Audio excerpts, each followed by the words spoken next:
Ну, нет, есть у меня ребята, с которыми мы сотрудничаем, у них есть всякие идеи, они, конечно, удорожают стоимость дымохода, Нет, конечно. но отбор воздуха произвести вполне реально с дымоходом максимально.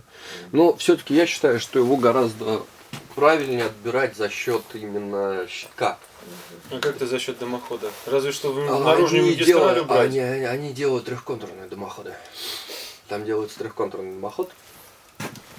Это кто тебе такой? Рома? Рома. Стой, ну первый понятно, внутренний. Второй.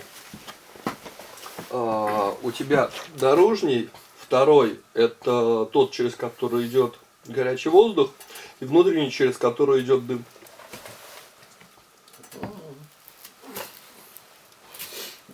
Ну да. Так Нет, тебе проще тогда наружу. слушай, так а поставить. кирпичные- Ощущение, что потухнет сейчас. Нет, он Нет, так и нет, будет не достаточно долго тлеть. Ты все за кружку? Да? Как, и поддувало закрыто?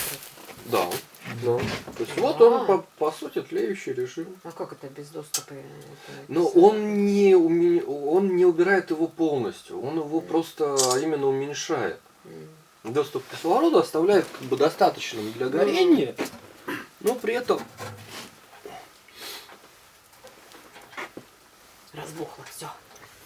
Нагрелось железо, раз это к сожалению, расширилось. к сожалению, Что да. делать? Ну что делать? Ну вот. В принципе, я думаю, что если в теории немножко поэкспериментировать с закладкой дров, при закрытом поддувале и открытой верхней задвижке можно добиться вполне интересного горения. Чистота, Именно чисто визуального горения. визуального. Именно чисто визуального горения, потому что, судя по всему, печерка на это вполне способна.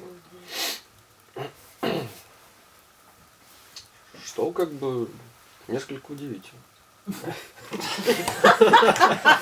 Для наших печерок. Да, Мы да, камин, да? да, да, да. Что для наших